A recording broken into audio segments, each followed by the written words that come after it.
problem statement.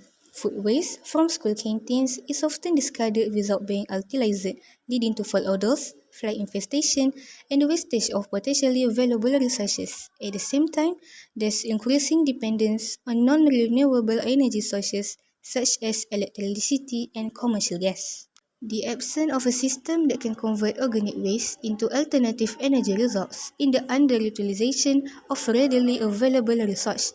Therefore, an innovative solution is needed to transform canteen food waste into two forms of energy, which is biogas and electricity. Problem solution. To address the issue of unmanaged food waste and the reliance on non-renewable energy source, a specialized dual-function tank system was developed.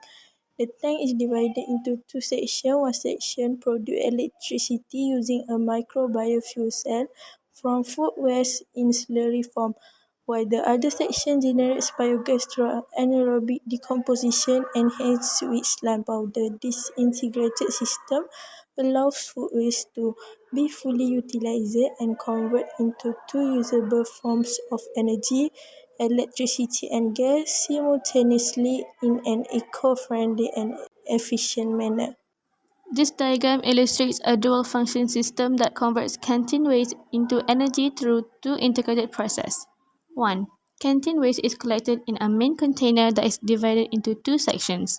The right section sends waste into a microbubble fuel cell (MFC) system. The left section is mixed with lime powder to produce biogas via anaerobic decomposition. Second, in the MFC system, the anode chamber contains organic waste and bacteria, which break down the waste and release electrons. The cathode chamber contains clean water or an electrolyte solution. Electrons travel from the anode to the cathode through an external wire, generating electricity that can power a small device such as an LED. Third, on the biogas side, the mixture produces gas, mostly methane, which flows through a PFC pipe into a bottle or container filled with clear water.